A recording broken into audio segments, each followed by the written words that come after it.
Mon nom, c'est mon heure de naissance, 1h42. Je viens de Côte d'Ivoire, je suis né en Côte d'Ivoire. Et j'ai pas mal tourné entre-temps, je fais pas mal de pays, mais je suis principalement entre Abidjan, Montpellier et Paris. Et ça va faire 5 ans que je mixe officiellement.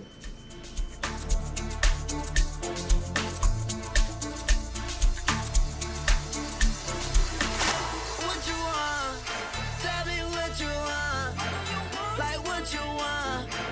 Là, j'étais à Paris le week-end passé, du coup j'ai mixé à la Wanderlust, c'était pas mal. J'étais à Montpellier juste avant, enfin j'étais là. J'ai mixé au Rockstore, à la Panacée aussi, si vous connaissez. Et c'est les trois derniers emplacements où j'ai mixé.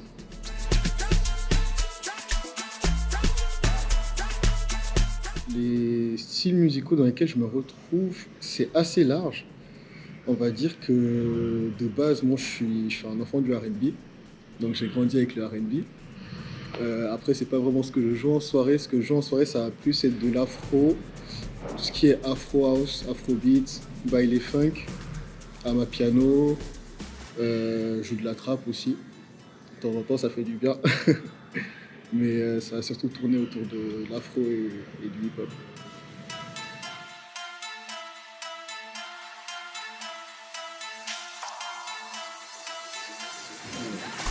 Mes inspirations comme DJ, je dirais qu'il y a Jaro Vandal, il fait vraiment des edits incroyables, il fait des sets incroyables, c'est vraiment ouf.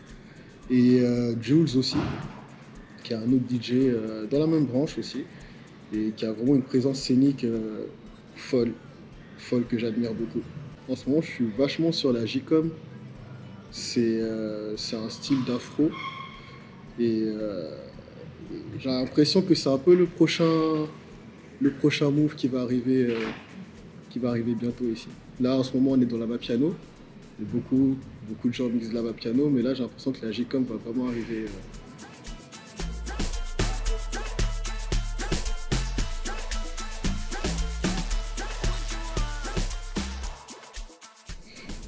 Mon petit rituel avant les sessions, ça va être déjà, je vais écouter de la musique calme. Genre si je dois envoyer un set afro ou quoi, ou trap qui est super vénère, bah en fait, avant le set, je me mets du R&B ou de la soul, et juste pour m'épurer l'esprit, et ça fait du bien. Et aussi, de temps en temps, un petit brocoli, ça détend, ça passe bien. What you want? Ce qui m'anime à fond dans mes sets, ça va être le public. Honnêtement, ça va être l'énergie du public qui renvoie, vraiment. Et c'est vraiment ça qui me met vraiment dans tous mes états. Hormis la musique, bien sûr, parce que c'est l'élément premier, tu vois. Mais hormis la musique, ça va vraiment être l'énergie que le public renvoie.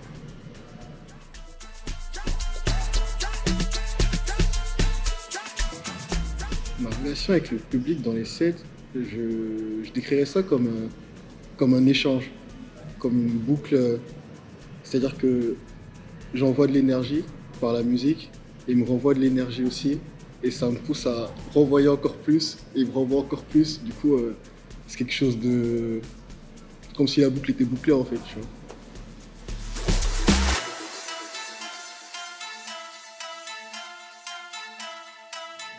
Pour moi, les étapes dans la création des sets, tout d'abord, ça va être de savoir qui t'aura en face de toi.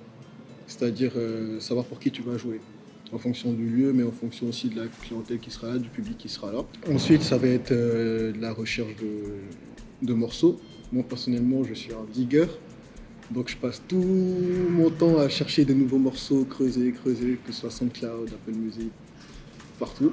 Et une fois que j'aurai ma sélection de morceaux, sachant que ma sélection de morceaux, je la finis vraiment le jour du set, parce que tous les jours je découvre des morceaux, donc tous les jours je rajoute des sons, donc tous les jours je me rajoute du taf. Et une fois que la sélection est faite, ça va être de préparer chaque morceau, préparer chaque transition, bosser chaque morceau pour être beaucoup plus à l'aise une fois sur scène et avoir beaucoup plus de temps pour partager vraiment le moment avec le public et ne pas avoir la tête dans les platines pendant tout le set, quoi. Donc ça va vraiment se résumer à ça.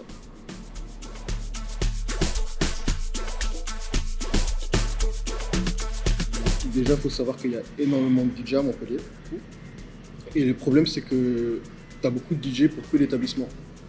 Tous les DJ ne peuvent pas forcément tourner. Il y a très peu d'établissements qui permettent vraiment aux DJ de venir s'exprimer.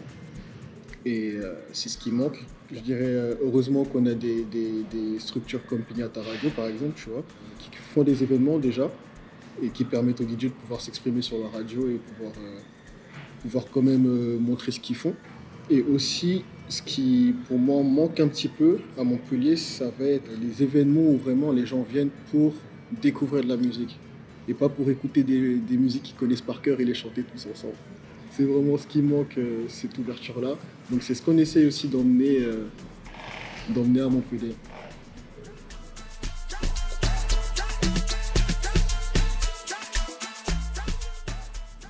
J'ai choisi DJ parce que déjà je suis passionné de musique, vraiment passionné de musique depuis que je suis petit. J'ai toujours kiffé genre chercher des morceaux super pointus, chercher des trucs que les gens connaissent pas, etc. J'ai toujours kiffé ça. À un moment donné, je me suis dit pourquoi pas partager ces morceaux. Et c'est comme ça que je me suis mis petit à petit à me dire vas-y, je vais commencer à mixer, je vais commencer à faire des soirées. Quand j'ai vu que les gens étaient réceptifs, je me suis dit let's go. Ça a commencé avec PLMP, c'est un label de Montpellier. J'étais DJ de concert de base, donc j'accompagnais les artistes en concert. Et ensuite j'en ai profité pour faire des warm-up où j'ai commencé à partager mes morceaux. Et pour au final faire des soirées où je fais que ça, quoi.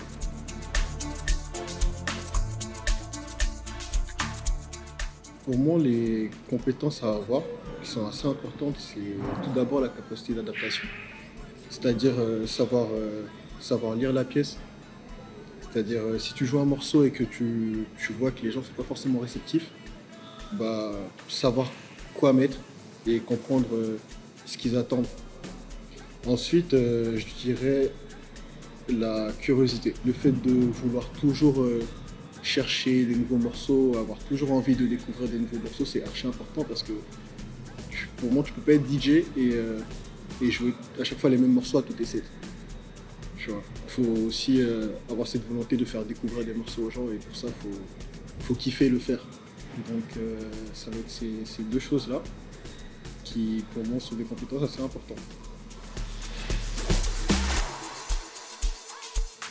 Les meilleurs côtés de ce métier, pour moi, ça va être déjà le fait de découvrir des endroits. Moi, je suis quelqu'un, je kiffe de fou arriver dans un endroit, me sentir perdu, je connais personne, j'aime trop. Donc ça, c'est trop bien, tu vois, ça te permet de voir de nouvelles choses. C'est aussi le fait de rencontrer des personnes qui partagent la même passion que toi. La musique, ça crée des connexions, vraiment, ça rapproche vraiment assez rapidement les gens. Donc je trouve ça vraiment cool.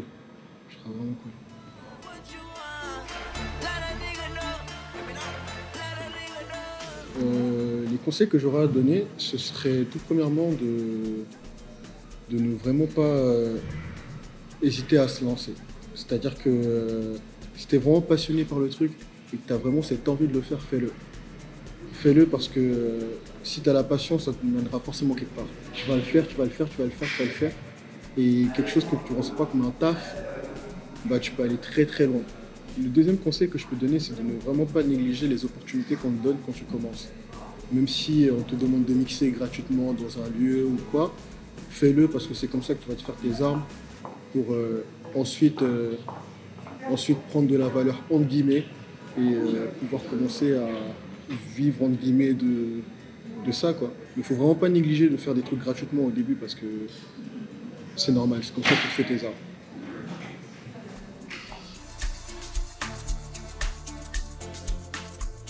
Les armes, je fais mon public, je pense que ça va être ma présence scénique. Je pense que ça va être vraiment l'énergie que je m'envoie sur scène. Tu sais, je suis là sur scène, je fais que sauter. Vraiment, tu peux me voir comme ça, que sur scène, que quand je joue de la musique. Je suis complètement quelqu'un d'autre, c'est-à-dire je deviens autre chose. Tu vois. C'est la guerre, c'est le sport. Vraiment, tu vois.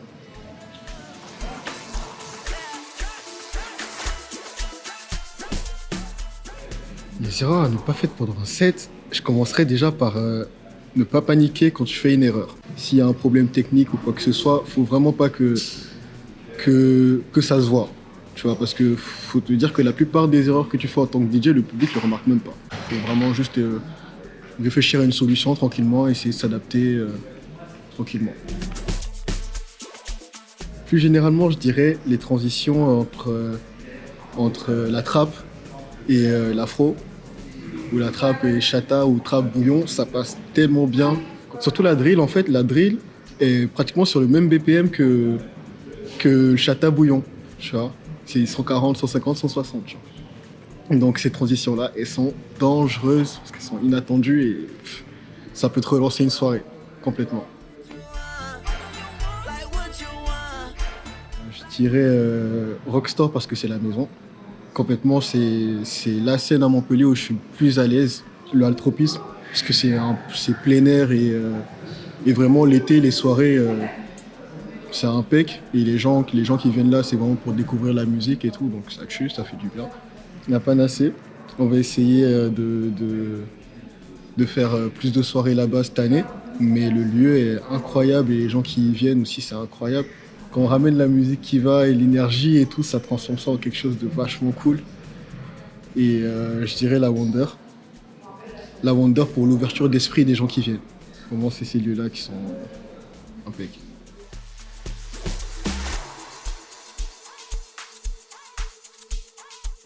Ah là là là là là là. La petite pépite, c'est un edit de J-Lo. Et c'est un edit du morceau de Lil Uzi, What Do You Want? Sauf que c'est un edit amapiano et qui envoie. C'est complètement insane.